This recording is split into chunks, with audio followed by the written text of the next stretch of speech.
Right, this is a new and different podcast for me on the strategy sessions. I'm at an event, I'm at the Expo in Santo Domingo, Dominican Republic.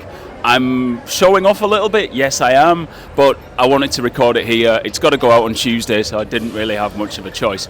So we are just outside in the expo hall, and it's an incredible event. I'm not here to talk to you about the event, I'm going to review David Mannheim's episode, but I just wanted to show you, let's just have a look at this huge event that's taking place here in Santo Domingo, and I've managed to land a job here speaking. It's incredible. Thank you for indulging me in this for a minute.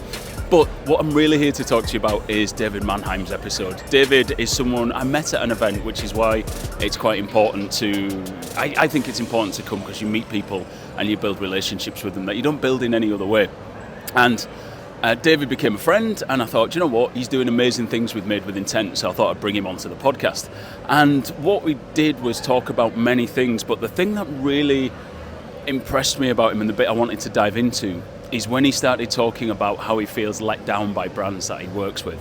And there's 2 points to this. I think brands are always going to let us down because of what is now known as the Friedman Doctrine, and I'll dig into that in a second. And I also want to talk about why it is that we love brands so much. And if we look here, there's Mercedes, a brand here. This whole event is full of great brands.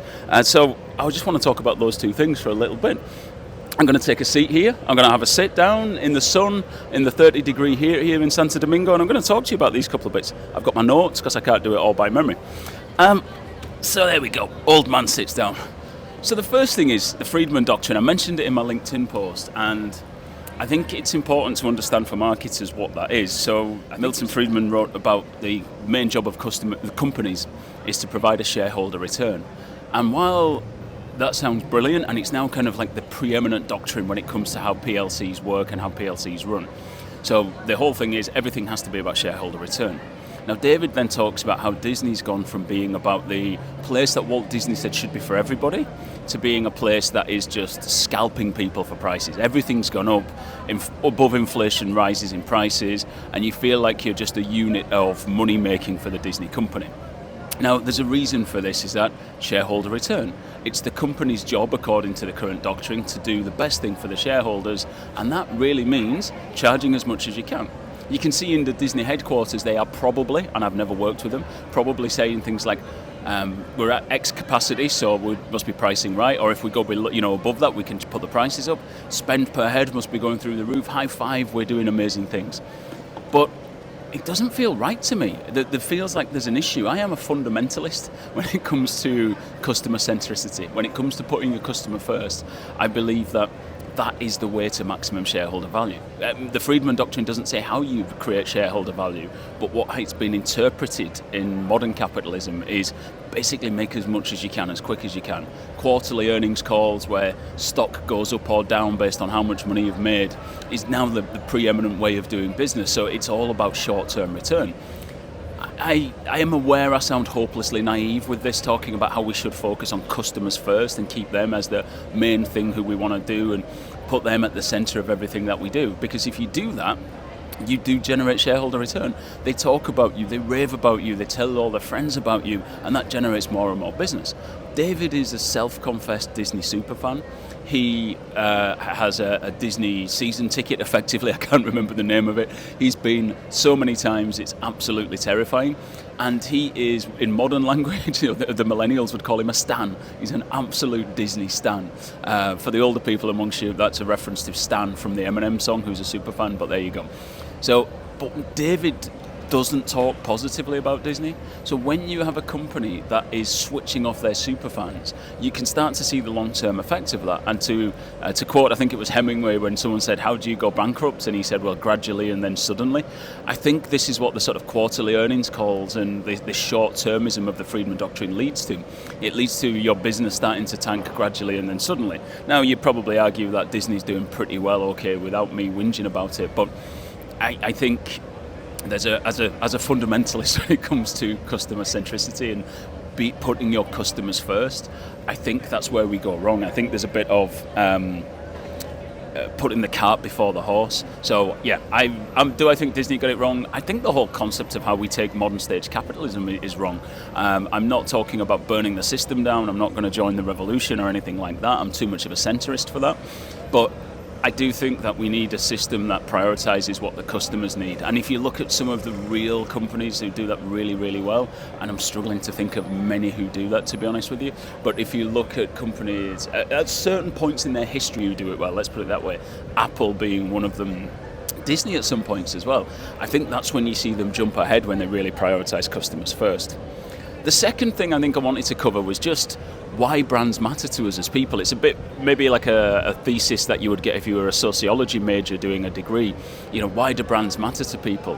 And it's interesting. It's kind of probably too quick for me to explain here, and I don't think I fully understand it or could explain it, but there are things that we look for in life that we attach value to, and it might sound daft when David says, he's a Disney fan and a Man United fan, but you look at people's social media profiles, they describe themselves in terms of, their family, their pets, the car they drive, the sports team they follow, maybe sometimes the brands that they wear, whether it could be Nike superfan or Puma or whatever, or Puma, as I've had to start calling it here in the Dominican Republic because nobody understands me when I say Puma.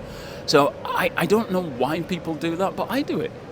You recognize yourself through certain things. It becomes part of your personality that we recognize how we behave and what we do through these things and through these brands. I think when brands tap into it properly and they do it authentically, it can be really powerful for them. How do they do that? They put their customer first. I think if you sort of set out to say, we want to be the brand that people do this for, I think you get it wrong. I think you do the right thing and you do the thing for your customer, and I think with that you can then start to be the brand that people attach and associate with and put part of what it means to them, what it means to them and their life into your brand. That can be a dangerous street as well, because then it becomes hard to change. When people attach value to a certain thing, it becomes hard to change. You look at the Arctic Monkeys, for example, are a great band, huge brand, one of the biggest in the country at the minute. But their style has changed hugely over time, and people are upset. People are genuinely angry that they've stopped knocking out the same music that they did 20 years ago. Now, they're different people now, but because people still have their identity attached to that band at that time, it's really difficult to let that go. I think what I'm saying is I have absolutely no idea how we change this, how we update it, why it's hugely important. It's maybe something we'll revisit in another podcast with me, or maybe with another guest. We'll talk about it in more depth. So yes, I don't have an answer to that. I think the answer that I have is focus on your customers and everything will be all right. Whether you're Disney, whether you're another brand, or whether you're just starting out in marketing, that would be my advice to you. Enough rambling from me. I am going to go back to enjoy what is left of this wonderful day here in Santo Domingo. I am going to go and sweat some more as it's nearly 30 degrees. I am going to practice my Spanish, which is utterly terrible. The only Spanish I've really learned being here is how to talk to your customers in Spanish, which is, I believe, habla con tus clientes. Which has now become my catchphrase here. So I've said it in my presentation so much that people are now coming up to me and going, Andy, habla con tus clientes. So yes, talk to your customers and everything will be all right. Next week, we've got a special surprise for you. Rory Sutherland, do you remember him? Rory was the last podcast in season 3 and broke the internet for me. Easily the most streamed podcast across YouTube, the most listened to podcast on the audio streams as well. He's knocked off Mark Ritson from the top spot, not that we'll tell Ritson that. And Rory's decided to come back and do a second episode.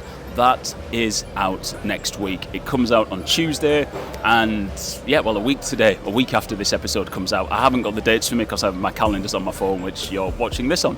So thank you very much, and we shall talk to you again after the Rory episode. I'm going to try and round that up before Christmas, but it is an absolute doozy of an episode, and I'm not sure I could do it justice and round it up. So thanks very much. Goodbye.